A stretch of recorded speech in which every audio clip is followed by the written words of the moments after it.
জেনা করলে মানুষের উপরে বিপদ আসবে। এক, অল্প বয়সে মরণ হবে, মহামারী হবে, কলেরা হবে। দুই, এমন রোগ হবে যে রোগ বংশে ছিল না, যে রোগ ডাক্তার চিনে না, যে রোগ বংশে ছিল না, যে রোগ ডাক্তার চিনে না।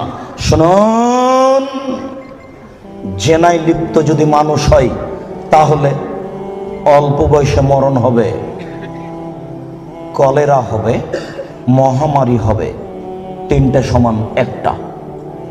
দুই, এমন রোগ হবে যেটা বংশে ছিল না, যেটা ডাক্তার চিনে না।